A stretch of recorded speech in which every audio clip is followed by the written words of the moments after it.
ஜூலை 4 அமெரிக்காவுடைய சுதந்திர தினம். உலகம் முழுவதும் ஆட்சி செய்கிற அமெரிக்கா நினைக்கிற நாட்டுக்கும் சுதந்திரம் தேவைப்பட்டுச்சானா ஆமாம்.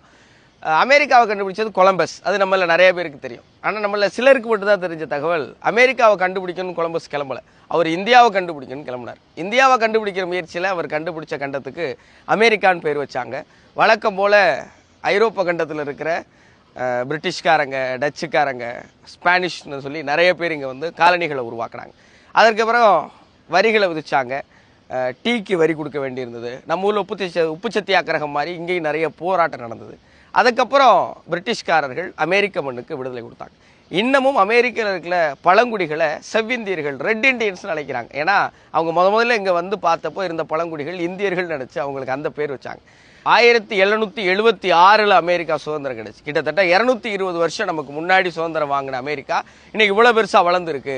நம்ம சுதந்திரம் வாங்கி 75 வருஷம் தான் ஆயிடுச்சு, அதனால் நம்ம வளர அப்படின்னு ஒரு கருத்து ஒன்று உலாவிட்டு இருக்கு. நீங்கள் என்ன நினைக்கிறீங்க? அமெரிக்கா போல இந்தியா வளர்றதுக்கு என்ன செய்யணும்? உங்கள் கருத்துக்களை மறக்காமல் கமெண்ட்டில் சொல்லுங்கள்.